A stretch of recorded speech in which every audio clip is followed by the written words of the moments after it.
대한민국 중심 채널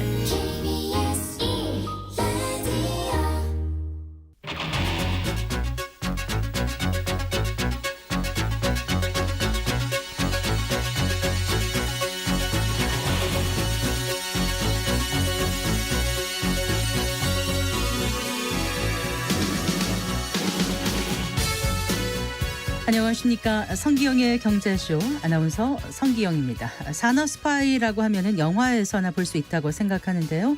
그런데 국가정보원에 의하면 2003년부터 지난해 7월까지 산업기술 552건이 해외로 빠져나갔다고 합니다. 피해 규모는 100조 원 이상으로 추산되는데요. 특히 기술 유출은 국가 전략 자산인 반도체에서 가장 많이 일어나고 있다는데 그 실태를 자세히 알아보겠습니다. 정부가 세컨드 홈 정책을 내놨습니다. 주택 한 채를 보유한 사람이 인구 감소 지역에 있는 일정 금액 이하 주택을 살 때 세제 혜택을 주는 게 핵심인데요. 과연 부동산 시장에 효과가 있을지 알아보겠습니다. 유튜브로도 이 시간 함께하겠습니다.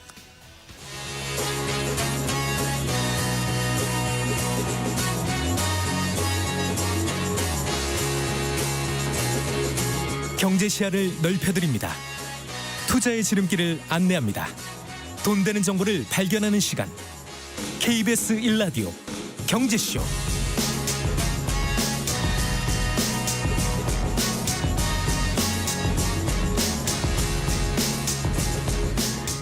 먼저 오늘의 주요 경제 뉴스부터 정리해드릴게요. 경제 뉴스 브리핑 한국경제신문 최형창 기자와 함께합니다. 어서 나오십시오. 네, 안녕하세요. 안녕하세요.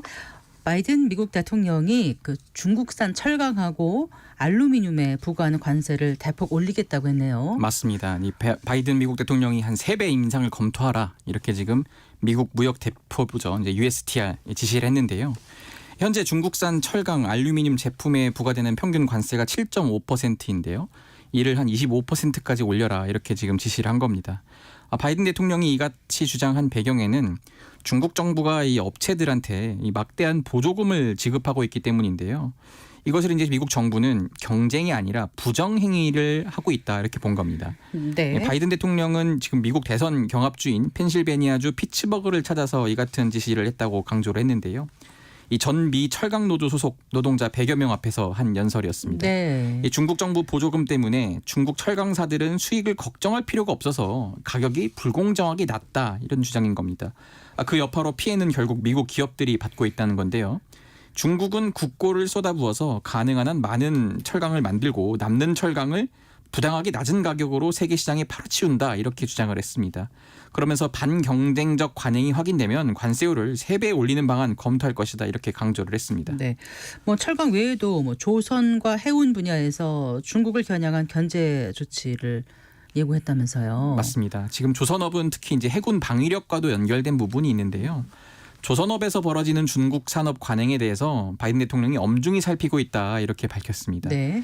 해운업계에서 무역 경쟁을 저해하는 불공정 행위가 있다면 조처할 것이다 이렇게도 했고요. 또 현재 조사가 진행 중이라는 점도 밝혔습니다. 앞서 지금 전 미 철강 노조는 중국이 조선 해운 분야에서 불공정 관행을 지속한다면서 USTR에 조사 요구 청원서를 제출한 바 있는데요. 네. 이에 대한 화답인 거죠. 바이든 대통령은 중국과의 다툼을 원하지 않는다 그러면서도 나는 경쟁을 원하지만 공정한 경쟁을 원한다 이렇게 강조를 했습니다.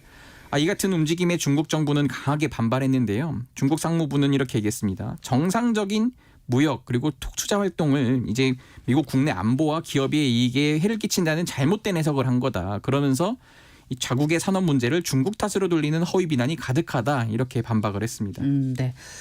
자, 이런 가운데 한미일 3개국 재무장관이 모여서 이 중국의 과잉 생산에 대한 공동 대응에 나서기로 했죠. 예. 지금 최상목 부총리 그리고 제닛 옐런 미국 재무장관, 스즈키 슈니치 일본 재무상이 지금 워싱턴 DC에 모여 있습니다. 네. 중국 산업은 지금 세금 공제라든지 뭐 저렴한 에너지 이런 형태로 국가 지원을 전폭적으로 받고 있어요. 지금 특히 이제 한미일 재무장관이 볼 때는 이 단순히 지금 미국뿐 아니라 세계 경제에 주는 파장이 만만치 않다는 거거든요. 그래서 이제 이 같은 걸 합의했는데 어떤 거냐면은 전기차라든지 뭐 네. 태양광 패널 그런 문제들의 생산품에 대해서 중국이 지금 과잉 생산을 하고 있다. 이거에 대해서 우리가 한번 전략적으로 대처를 해보자 이렇게 합의를 한 겁니다. 네. 최근 보시면요, 뭐 알리, 테무 이런 지금 중국발 저가 공수 계속 얘기 나왔잖아요. 비단 이 유통업계에서만 벌어지는 게 아니라 제조업 곳곳에도 영향을 미치고 있다 이런 걸 하나 보여주는 사례가 된 겁니다. 네. 어쨌든 이 점에 대해서 지금 우려가 나오는 건데 지금 그래서 이제 어쨌든 미국과 중국의 크게 보면은 갈등인 거거든요. 무역 갈등이 이제 심화하는 가운데 이 토니 블링컨 미국 국무장관이 오는 23일부터 3박 4일 일정으로 중국을 방문합니다. 과연 어떤 대화가 오갈지 여기서 이제 또 귀추가 주목되고 있습니다. 이 뉴스도 눈에 띄더라고요. 삼성그룹 모든 계열사 임원들이 예. 이르면 이번 주부터 주 6일 엿새 근무에 들어간다고요. 그렇습니다. 이게 좀 좋은 소식만은 아닌데요. 네. 월요일부터 금요일까지 보통 우리가 주중 근무를 하잖아요. 거기에다가 이제 각 임원들이 토요일이나 일요일 중 하루를 골라서 근무하는 방식으로 이제 주 6일 근무가 시작될 예정입니다. 물론 이제 부장 이하 일반 직원들한테는 해당하진 않고요. 삼성 계열사의 한 임원은 이렇게 얘기했는데요. 삼성전자 등 주요 계열사의 실적이 기대에 못 미치는 등을 감안해서 네. 이 임원부터 경각심을 갖고 위기 극복에 동참하자는 취지에서 시행하는 것이다 이렇게 강조를 했습니다. 현재 지금 이란과 이스라엘 갈등이 고조되면서 또 환율, 유가 계속 치솟고 있잖아요. 경영 여건이 나빠지는 것도 감안한 조치다 이렇게 설명을 했는데요. 네, 네. 삼성에서 이제 산업계에서는 사실상 삼성의 비상 경영 선언이다. 이렇게 지금 보고 있고요. 그만큼 지금 경영 환경이 녹록지 않다는 걸 하나 보여주는 사례가 될 것 같습니다. 근데 그 삼성전자 등 주요 계열사에서는 이미 임원들이 주 엿새 근무 6일 근무하고 있었던 거 아닌가요? 이게 예. 이번에 이제 전체로 확대가 되는 건가요? 그렇게 그러면? 보시면 되는데요. 지금 삼성전자는 경영 지원, 개발 담당 임원 중심으로 주 6일 근무 체제가 일단 돌아가고 있었고요. 여기에 이제 나머지 생산이나 영업 부문 임원들도 동참을 한다고 봐야 합니다. 네. 거기다가 이제 삼성물산, 삼성중공업 이런 설계, 조달, 시공 임원들 건설 경기도 좀 안 좋잖아요. 올 초부터 주 6일 근무를 하고 있었고요. 삼성 디스플레이, 전기, SDI, SDS 이런 전자 관계사 임원들도 이르면 이번 주부터 시행하기로 했습니다. 네. 삼성생명이나 삼성화재 같은 금융계열사도 있잖아요. 다 네. 같이 이제 동참을 하기로 하는 것 같고요. 지금 삼성전자 전체 임원들 주말 근무 통해서 그럼 뭘 하냐라고 봤더니 위기 타개 전략을 세울 계획이라고 합니다. 기존에 세운 사업 전략이 달라진 경영 환경에서도 유효한지 한번 재점검을 해보고 어쨌든 지금 새롭게 좀 각오를 다지는 것 같습니다. 네. 근데 삼성그룹이 이렇게 움직이면 다른 대기업들에도 좀 영향을 주지 않을까 싶기도 하고요. 네, 아무래도 좀 그럴 가능성이 매우 커 보이는데요. 사실 이미 재계 2위인 SK그룹은 비상경영에 돌입을 하고 있었어요. 네. 수뇌부와 주요 계열사 최고 경영자가 토요일마다 모여서 이 토요 사장단 회의라고 20년 만에 부활을 했거든요. 네. 또 SK그룹 최고 의사협의기구인 수펙스 추구협의회 소속 임원은 매달 2차례 금요일에 쉴 수 있는 유연 근무제가 있었는데 이것도 다 반납을 했습니다. 어쨌든 이 같은 움직임에 지금 한화라든지 GS, HD현대, 두산 이런 다른 대기업들도 좀 아직 특별한 조치를 취하진 않지만 한번 상황을 예의주시한다고 하고요. 지금 지난해 사상 최대 실적을 올린 현대자동차와 기아 여기는 아직 주 6일제 근무까지는 고려하고 있진 않다 이렇게 전해지고 있는데 다만 어쨌든 지금 환율 상황이 안 좋고 금리도 계속 고금리가 이어질 것 같고 물가도 오르기 때문에 어쨌든 글로벌 경제 상황 예의주시해야 한다 이렇게 보고 있습니다. 네. 자, 그리고 이복현 금융감독 원장이 행동주의 펀드 대표들을 만났어요. 예, 오늘 만났는데요. 네. 여의도에서 간담회를 가졌습니다. 행동주의 펀드, 국민연금 그리고 이제 각 펀드들과 대립했던 기업 관계자들이 참석을 했는데요. 여기서 이제 행동주의 펀드라고 하면은 단순히 주식 투자만 하는 것이 아니라 이 투자한 기업의 경영 개선도 요구해서 적극적으로 주주 권리를 행사하는 펀드를 말하는 거죠. 네네. 개인 투자자들의 총의를 모아서 감사를 지정한다든지 그런 방식으로 경영에 개입하는 건데요. 이복현 금감원장이 이렇게 얘기했습니다. 기업의 단기 수익만 추구하는 무리한 요구 대신 장기 성장 전략을 적극 제시하라 이렇게 당부한 건데요. 저는 기업과 주주가 이제 좀 투자자가 상생을 하고 네. 함께 성장하는 선순환 구조에 기여하라 이런 얘기인데요. 이 원장은 지금 최근 우리나라를 비롯해서 세계적으로도 주주 행동주의 활동이 늘어나고 있다고 하면서 순기능과 역기능 측면에서 다양한 평가가 나오고 있다 이렇게 말했습니다. 네. 어쨌든 중요한 거는 기업하기 좋은 환경으로 기업이 꾸준히 성장해서 주주의 이익을 키우고 또 주주는 그 이익을 다시 기업에 투자하는 선순환 구조가 필요하다는 건데요. 금감원은 이러한 주주 행동주의 활동과 기업의 대응에 대해서 관심을 가지고 계속 살펴보겠다 이렇게 강조했습니다. 네. 최근 몇 년 사이 이제 주주총회에서 행동주의 펀드와 또 회사 경영진들이 갈등을 빚다 보니까 이런 자리가 마련되지 않았나 싶어요. 맞습니다. 지금 금감원에 따르면은 최근 정기 주주총회에서 주주 제안이 접수된 상장사와 안건수 추이 이거 한번 살펴봤더니 네. 2021년 22개사에서 48건, 2022년에는 27개사에서 61건, 그리고 이제 2023년으로 봤더니 46개사 108건 이렇게 해마다 늘어났어요. 네네. 다만 근데 올해 들어서는 44에 93건, 작년과 좀 비슷한 수준이었는데요. 올해 정기주총에 접수된 주주 제안 93건 가운데 이 가결된 안건은 주주 환원 관련해서 2건이고 또 이사선임 관련해서는 26건 뿐이에요. 네네. 그러니까 이제 주주행동주의 펀드 자체가 이제 규모가 커지면서 3년 새에 2배 늘어난 데 비해서 주총 통과율은 30%로 예상보다는 좀 저조한 편이거든요. 이 때문에 이복현 금감원장은 이 행동 전략이 탄탄하지 못하면 주주들의 공감도 얻지 못한 채 이 공허한 캠페인이 될 수 있다 이렇게 지적을 했습니다. 기업 측에도 당부한 말이 있다면서요. 예. 지금 기업 측에 당부한 거는 어쨌든 주주와의 소통을 강화하라 이런 건데요. 네. 상장 기업에는 사실 IR 담당자라고 있어요. 네. 이제 IR 담당자들은 이제 주주들이 이제 전화를 하면은 좀 가끔 뭐 회사에 항의도 받기도 하고 어쨌든 이 사업에 어떻게 진행되고 있는지 주주들한테 설명할 좀 의무가 있거든요. 근데 일부 IR 담당자들을 보면은 좀 퉁명스럽게 대응하거나 아예 전화를 일부러 안 받는 경우도 있어요. 그래요? 이런 것 머리 때문에 아프니까 지금 안 받나 보죠. 예, 그래서 주주들이 좀 굉장히 좀 화가 많이 나는 경우도 있는데 예. 이것에 대해서 이 원장이 기업은 주주들의 목소리에 귀를 기울이고 주주의 정당한 요구에 적극 소통해달라 이렇게 강조했습니다. 이제는 주주들이 스마트폰 앱을 통해서도 직접 주총 안건을 제안할 수 있는 시대다 이렇게 말했거든요. 네. 그러면서 앞으로 주주행동주의는 기업의 사회적 책임 요구 같은 이런 다양한 활동으로 확장될 가능성이 높다. 네. 그러면서 이제 기업은 주주 가치 제고뿐만 아니라 뭐 건전한 기업 지배 구조 마련을 위해서 이 노력을 하고 또 주주와도 적극적으로 공유를 해야 한다 이렇게 강조를 했습니다. 네. 잘 들었습니다. 고맙습니다. 감사합니다. 경제뉴스 브리핑 한국경제신문 최형창 기자와 함께했습니다.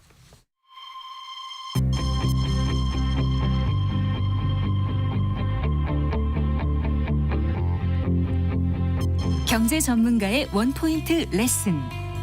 꼭 알아야 할 정보와 이슈를 알기 쉽게 풀어드립니다. 대한민국 경제 고수와 함께 투자의 맥을 짚는 KBS 1라디오 경제쇼.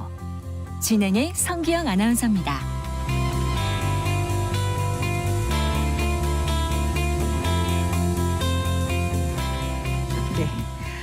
네, 4시 17분입니다. 성기영의 경제쇼 4월 24일 수요일에는 안순남 세무사와 함께하는 세금 무엇이든 물어보세요 코너가 열립니다. 세금 관련해서 궁금한 내용 있으신 분들은 성기영의 경제쇼 홈페이지 청취자 게시판에 질문 남겨주시거나 샵 9730으로 상담 내용 문자 보내주시기 바랍니다.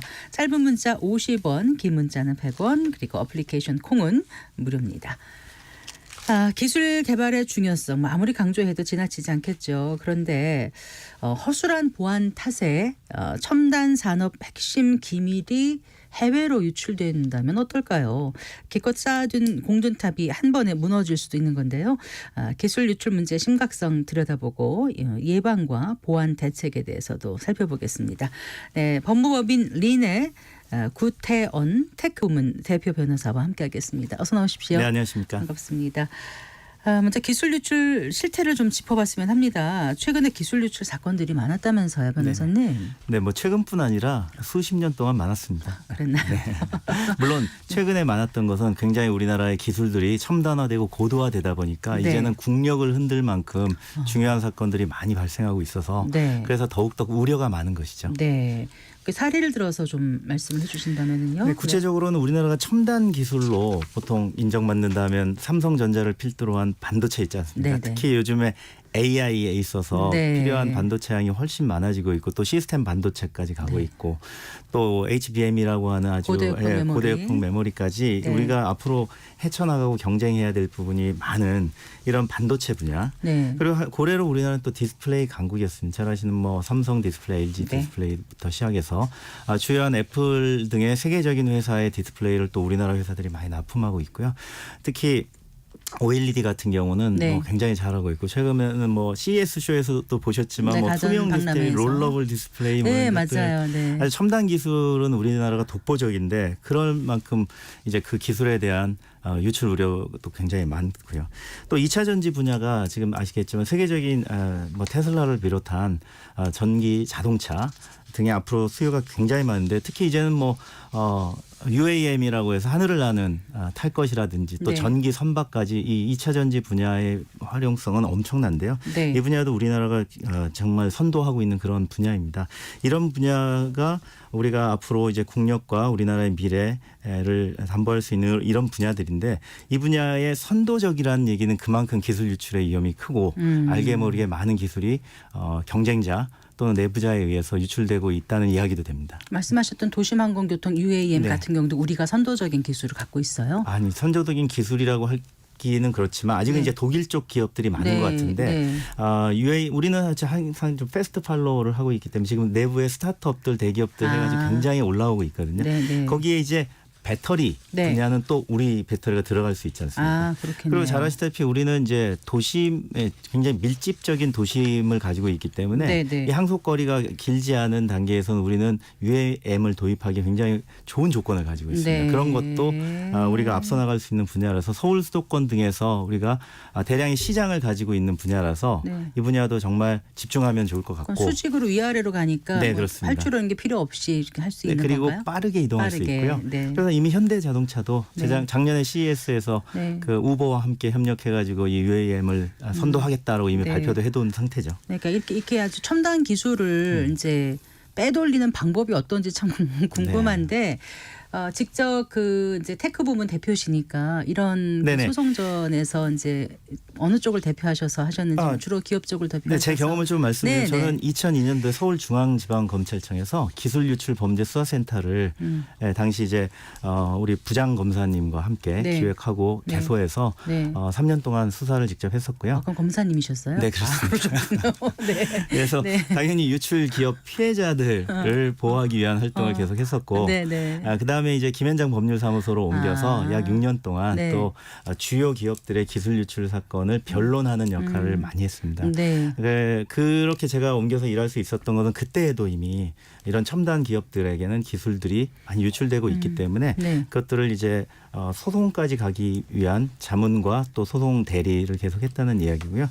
그다음에 이제 테크앤노 법률사무소라는 기술 유출을 포함한 첨단 네. 기술 전문으로 봄을 차려서 지금 이제 법무법인 린에 이르기까지 합병을 통해서 계속 이 기술 유출 쪽 변론을 한 20년 이상 집중하고 있습니다. 그러니까 예를 들면 어떻게 한다는 거예요? 그래서 이제 네. 그런 경험을 통해서 구체적으로 좀 말씀드리면 사실 기술은 첨단 기술은 그 자체가 그냥 돈이 아니겠습니까?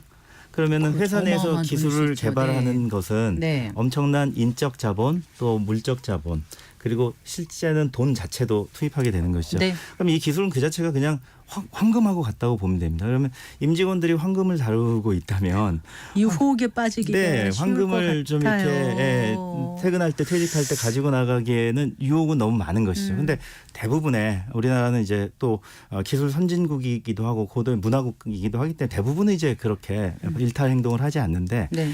여러 가지 이유로 회사에 불만을 가지거나 네. 또는 상대 경쟁 기업의 유혹이 대개는 이제 계속 오는 거죠. 좋은 연봉 또는 좋은 보수 처우 등을 믿기로 하기 때문에 그것에 이제 유혹에 넘어가시는 분들이 있게 되고 네. 그러면 사실 기술을 다루는 임직원이 기술을 유출하기로 마음만 먹으면 빼기는 매우 쉽고 또 막기는 매우 어렵습니다.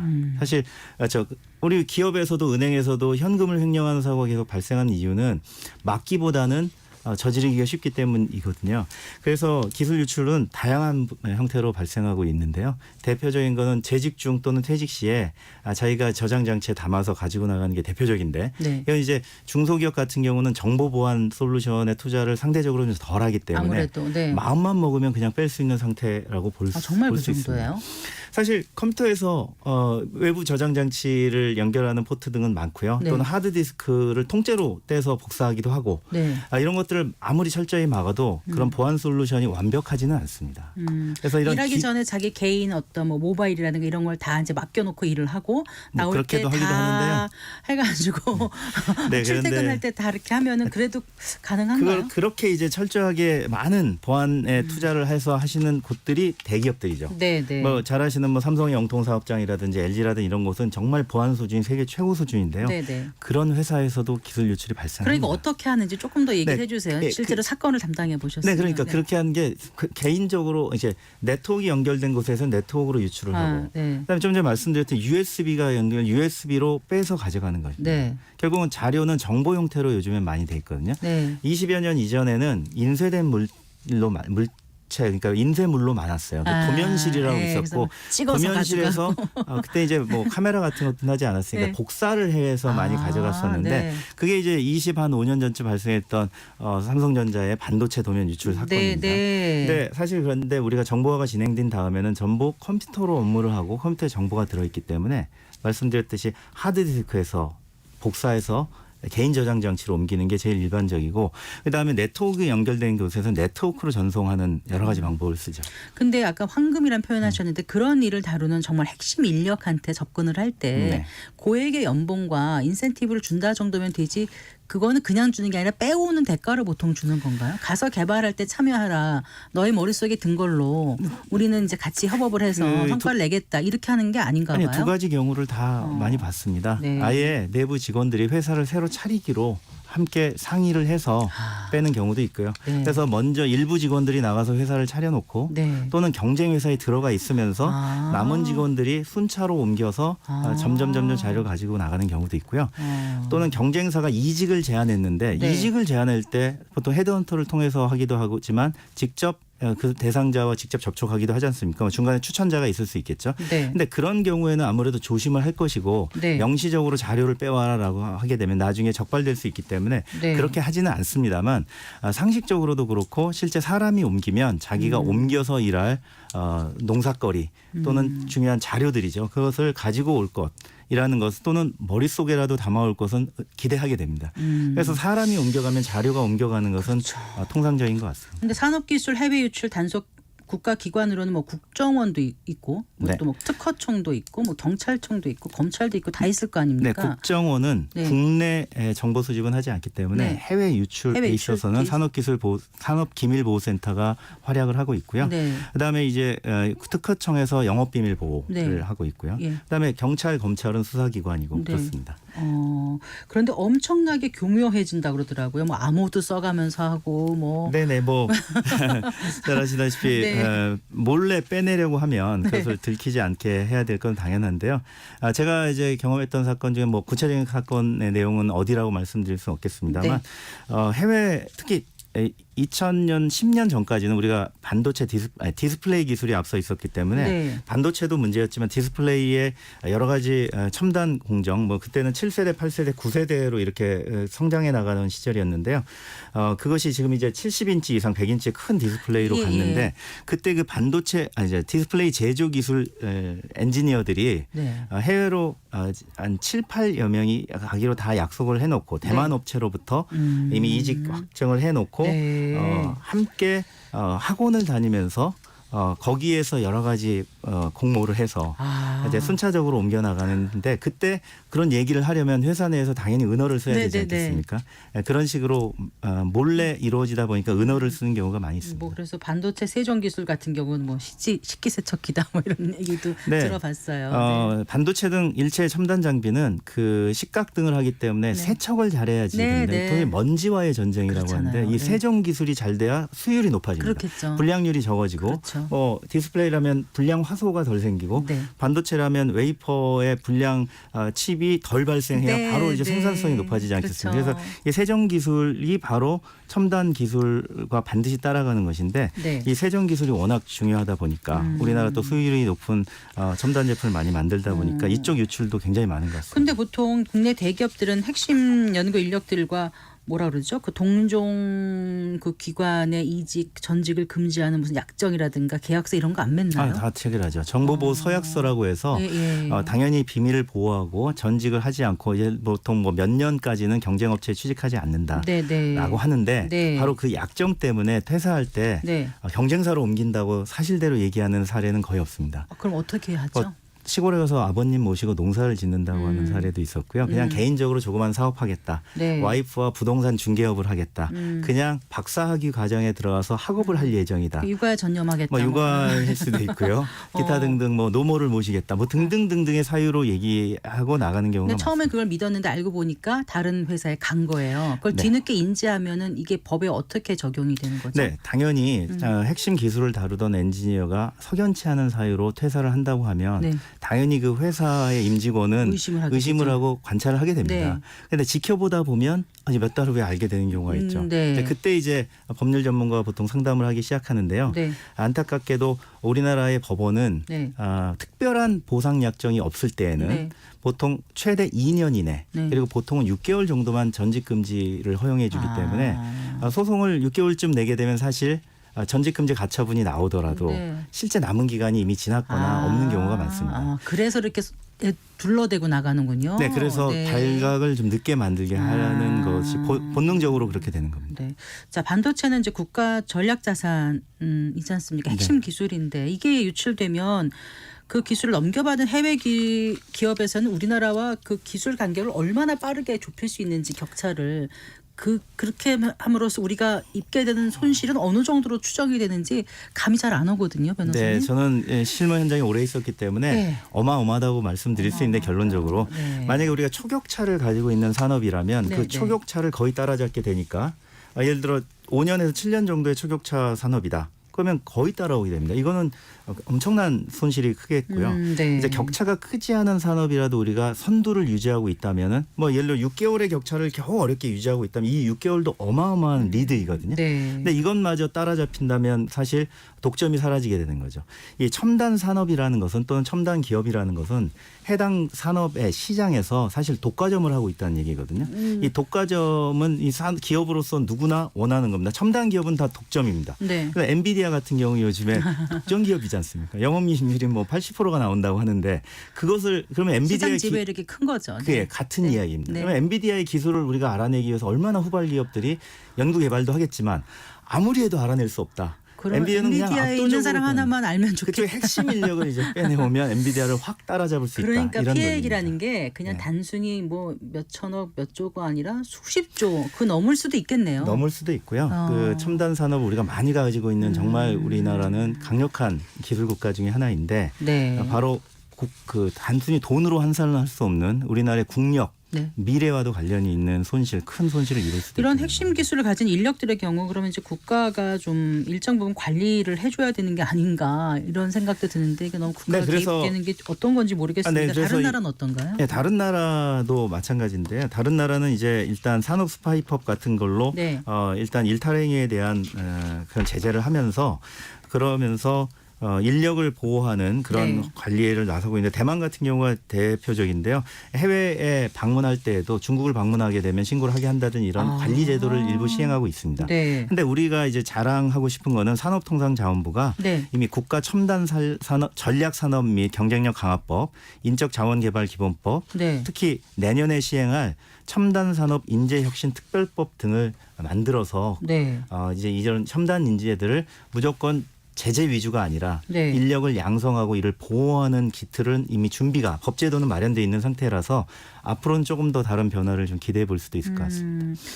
그 처벌 수위가 너무 약하다 이런 지적들도 꽤 있는 것 같은데 이 부분에 대해서는 어떻게 예, 저도 보십니까? 기소를 했던 입장 또는 피해 기업을 변론했던 입장에서 항상 아쉬운 부분이었는데 실제 그건 사실입니다.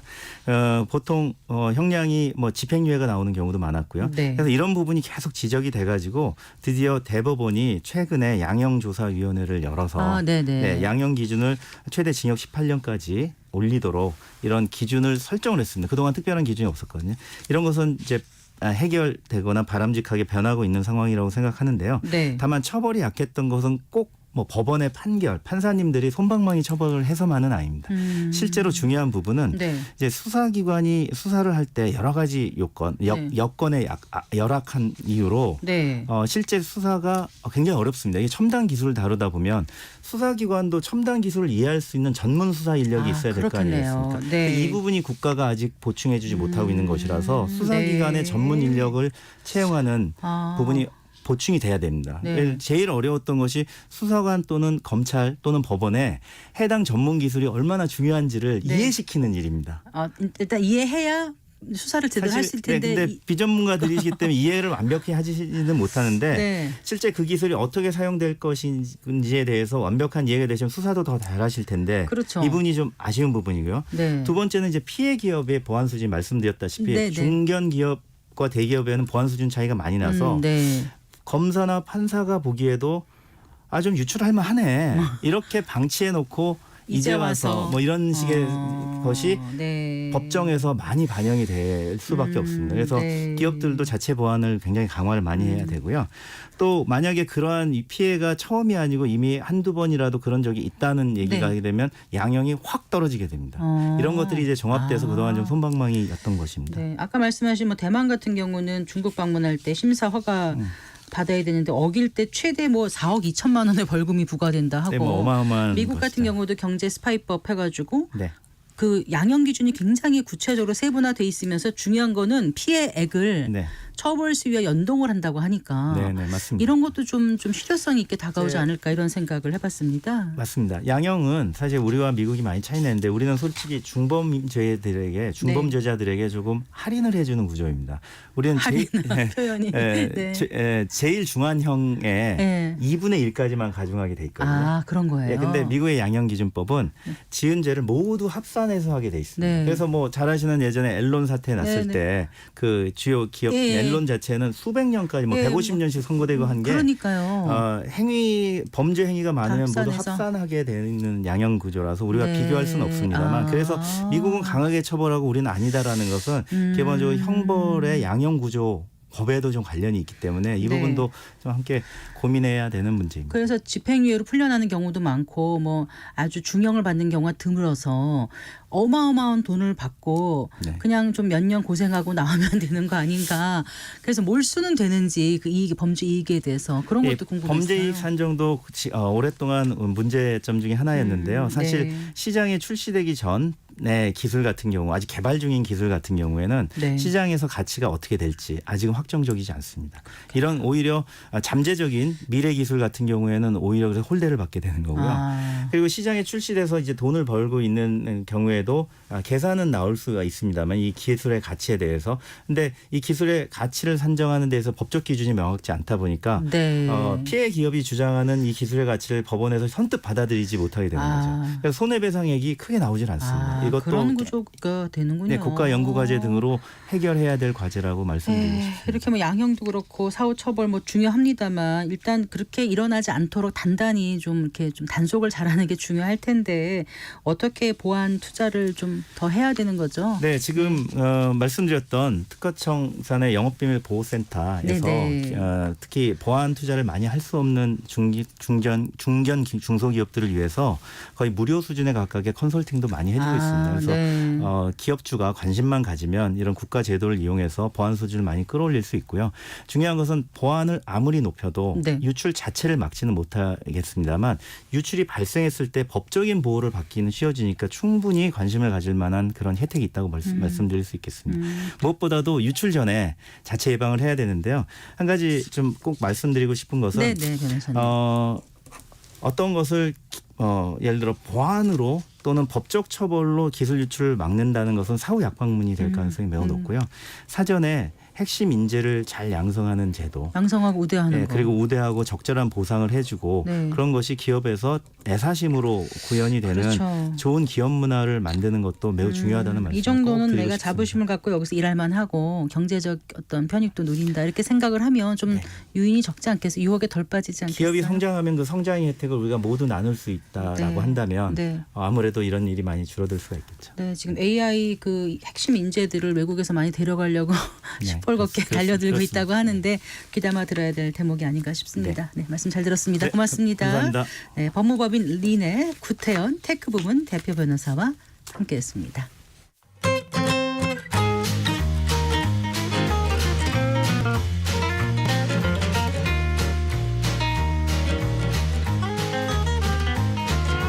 경제 맛집 투자 핫플. 지금은 돈 벌기 딱 좋은 시간. KBS 1라디오 경제쇼.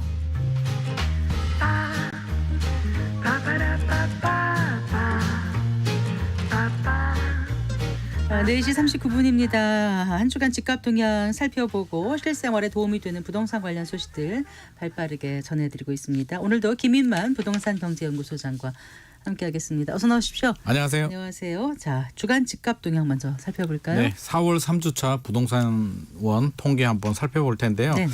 이게 조사 날짜가 4월 15일입니다. 총선 지나고 이제 첫 조사기 때문에 저도 좀 네. 굉장히 예의주시하고 봤는데요. 네. 지난주까지 이제 좀 상승폭이 조금씩 확대가 되고 하락폭은 축소가 되는 모양새였는데 이번 주는 좀 숨고르기 좀 하고 있는 것 같습니다. 전국은 마이너스 0.01에서 마이너스 0.02%, 0.01%포인트 살짝 하락폭이 확대가 됐고요. 네. 수도권 같은 경우는 0.01에서 0% 보합으로 내려왔고요. 지방은 마이너스 0.03, 서울은 플러스 0.03, 지난주와 그냥 동일한 상황 보여주고 있습니다. 176개 지역을 조사한다고 항상 말씀을 드리는데요. 네네. 상승 지역은 지난주가 59개에서 65개로 그래도 6개가 늘어났고요. 하락 지역은 109개에서 101개로 8개가 줄어들었기 때문에 흐름 자체가 바뀌지는 않은 것 같습니다. 일단 이런 흐름을 조금 더 예의주시는 좀 해야 될 것 같고요.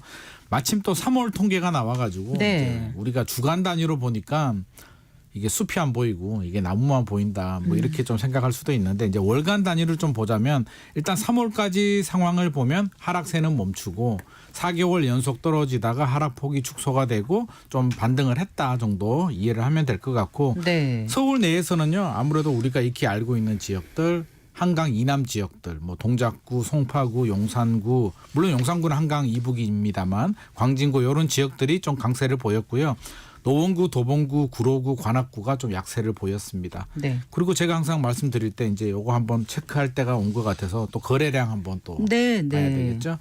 일단 오기 전에 제가 한 2시간 전에 거래량을 확인했는데요. 서울 부동산 정보광장을 보니까 3월 거래량이 3,678건 나왔습니다. 이게 네. 어떤 숫자냐면 지난해 8월이 3,899건이었거든요. 네. 이게 최근 1년 반 동안에 가장 높은 거래량입니다. 3,899건인데 월간 기준으로. 월간 네. 기준으로요. 3월이 3,678이 나왔으니까 뭐 최근 한 1년 반 동안 가장 높게. 왜냐하면 아직도 기간이 남아 있거든요. 신고 기간이 남아 있기 때문에 지금 추세라면 아마 거의 4,000건 가까이 나올 그렇겠네요. 수도 있을 네, 것 같습니다. 네.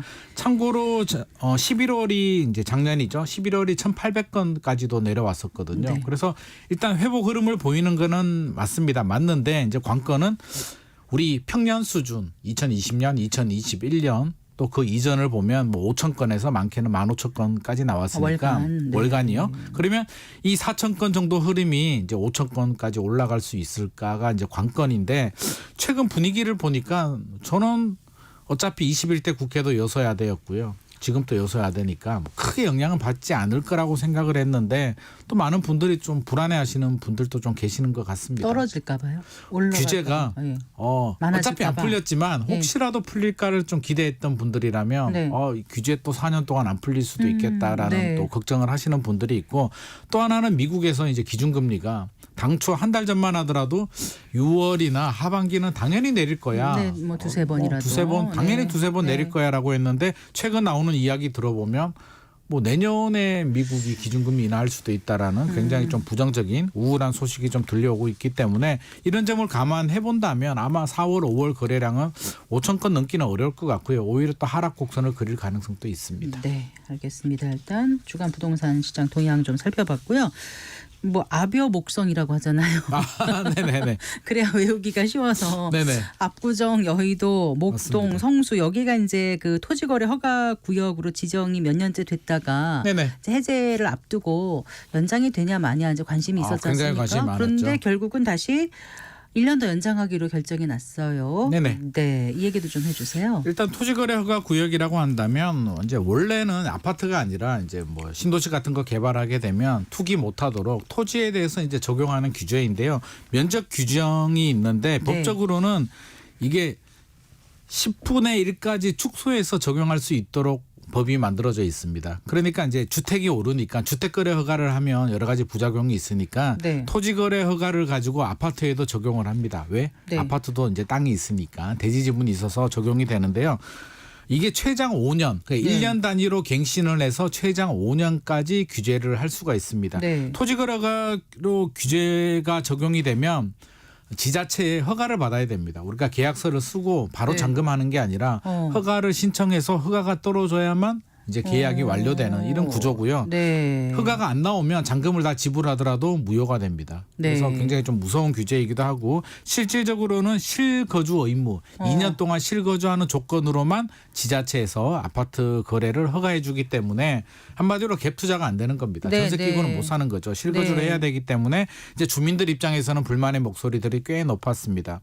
집값 오를 때 막 올라갈 때 규제를 했다면 최근 분위기가 이제 보합세 흐름 유지하고 있으면 당연히 이제 뭐 전세 끼고도 팔 수 있게 해줘야 되는 거 아니냐라고 해서 이번에 좀 기대를 많이 했는데요. 이번에 네. 또 무산이 됐습니다. 히스토리를 보면 2020년 5월에 용산이 이제 토지거래 허가 구역으로 처음으로 지정이 됐고요. 네. 처음이라는 게 이제 최근에 네. 지정이 됐고 6월에 강남 청담동, 삼성동, 대치동이 지정이 됐고 이번에 이제 이슈가 됐던 지역이 2021년 4월에 압구정, 여의도, 목동, 성수동이 지정이 됐는데 네. 이제 1년 단위로 하니까 4월이 됐는데 이번에 4월 26일부터 또 더 연장이 됐으니까 네. 나머지 5월, 6월 용산하고 강남, 뭐 송파구는 보나마나 또 안 연장이 될 풀어주고 거다. 또 연장될 수밖에 없죠. 아니 목동 여의도 풀어주고 안 풀어주고 나머지 지역은 풀어주면 말이 안 되기 때문에 결국에는 내년 가야만 풀어질 것 같습니다. 네. 그 일정 면적 초과라는 게 토지를 어느 정도 갖고 있어야 된다는 뭐 거죠? 기본적으로 뭐 주택 같은 아파트 같은 건 원래는 60제곱미터인데 이제 네. 10분의 1이면 더 줄어들 수도 있겠죠. 네, 뭐 네. 180제곱미터 상가 토지에 따라서 이게 면적 기준이 다르기 때문에 네. 일단 기본적으로 아파트는 뭐 대부분 적용이 된다고 보시면 될 것 그러니까 같습니다. 주상복합 아파트라든가 주거용 오피스텔 같은 경우는 재배죠. 그거는 이제 면적 기준에 해당이 안 될 수도 있습니다. 면적 구정이 그렇군요. 네네. 네.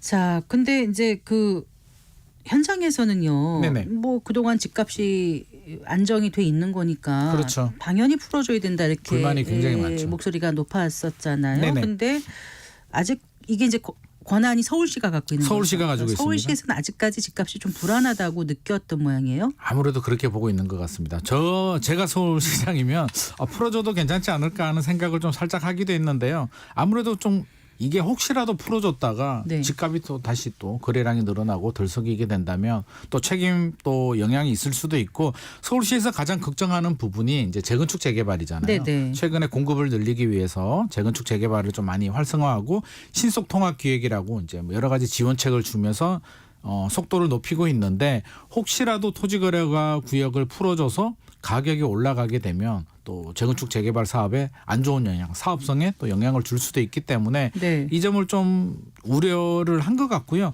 오기 전에 제가 또 전화 하나를 받았는데 이제 권리산정 기준일이라고 있습니다. 네, 재건축 네. 재개발 이야기할 때 이제 권리산정 기준일이 어떤 기준이냐면 우리가 땅이 있으면 예를 들어서 단독주택이 있는데 이거를 멸실하고 다세대로 지었다면 네. 호실이 10개가 나오는 거잖아요. 네. 그럼 입주권이 10개로 늘어나겠죠. 그러면 조합원이 늘어나게 되고 사업성이 안 좋아지고 네. 문제가 생기기 때문에 이걸 규제하는 걸 지분 쪼개기라고 하는데 지분 쪼개기 규제를 하는 기준이 권리산정 기준일입니다. 네네. 권리산정 기준이 이전에는 봐주는데 네, 지나고 지정하고 지분 쪼갠 거에 대해서는 인정 못 해준다라고 하는데 최근에 신속통합계획 여러 구역들이 이제 권리산정 기준일이 이제 나왔는데요. 네.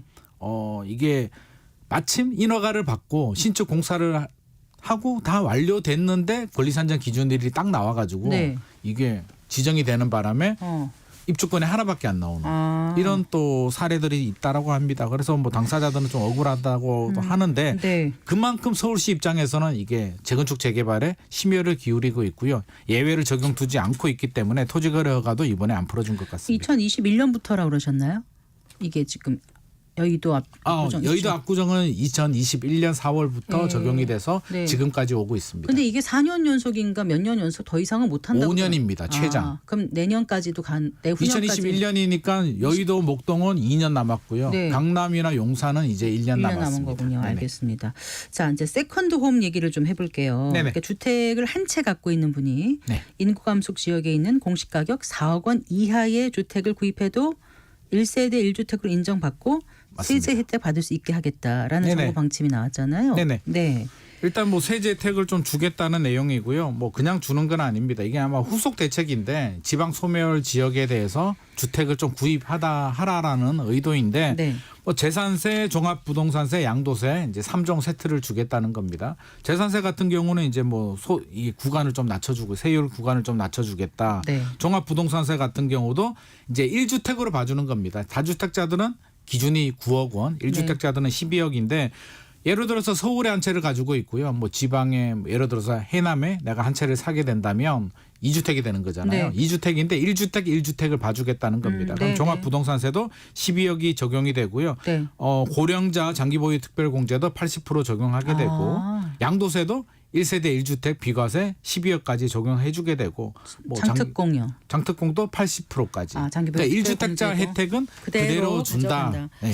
그러니까 이제 인구 감소한 지역에 이렇게 한다는 건데 그렇죠. 인구 감소 지역이 어딘지 사실 잘 모르겠거든요. 이번에 발표가 됐는데 네. 보고 이제 저도 조금 고민에 좀 빠졌는 게 네. 이게 진짜 인구 감소 지역입니다. 우리가 일반적으로 알고 있는 서울 수도권 지역은 다 빠졌고요. 네. 5대 광역시도 다 빠졌고요. 네. 산업도시나 어떤 우리가 알고 있는 뭐 중소도시들도 다 빠졌습니다. 군이나 읍면 지역들이 주로 적용이 됐기 때문에 이 내용만 보자면 굳이 여기에 지금 세제 혜택을 받아서 이걸 사야 될까라는 생각이 좀 들 수도 있는데 네. 제가 대상지 지역을 쭉 살펴봤거든요. 네. 아무래도 이게 최근에 이제 좀 핫플레이스로 알려지는 양양이라든지 네. 이런 지역들은 세컨드홈 하나 사가지고 내가 양양이 들어가는데요, 강원에? 그렇죠. 들어가죠. 네. 인구 소멸 지역이라고요? 소멸 지역에 들어가니까 아, 네. 내가 뭐 놀러도 자주 가니까 뭐 작은 아파트 하나 살까라는 생각을 할 수도 있는데 네, 네. 그런 지역이 아니라면 네. 뭐 본인이 고향이고 귀촌하는 분은 아니라면 실질적으로는 수요가 많지는 않을 것 같습니다. 그렇군요. 네. 나중에 혹시 인구가 증가하게 되면 세제 취소하거나 그런 일은 없겠죠? 뭐 증가하면은 잘 증가했으면 좋을 것 같습니다. 뭐 그러네요. 제발 좀 그랬으면 좋을 것 같은데 그래요. 뭐 네. 그러기는 좀 쉽지 않을 것 같고요. 네. 일단 이 대책 내용만 보자면 우리가 구매 욕구가 먼저 생겨야 되는데 욕구가 지금 최근에 금리라든지 주택 시장이 좀 욕구가 줄어든 상황이기 때문에 네. 세컨드홈을 하나 더 사기는 현실적으로 좀 어려운 상황 아닌가 정말 싶습니다. 실수요인 분들은 맞습니다. 에게는 괜찮겠네요. 근데 그런 일부 수요 가지고 이제 인구 소멸 지역이 살아나기는 좀 쉽지 않지 않나 싶습니다. 네, 참 어렵습니다. 부동산 정책 만든다는 게. 네네. 네. 그리고요, 그 세입자들의 전 재산이나 다름없는 그 전세 보증금을 지키기 위해서 이제 보통 그 잔금 치르고 전입 신고하고 확정일자 받지 않습니까? 네네네. 그런데 세입자가 그 전입 신고한 날에 네네.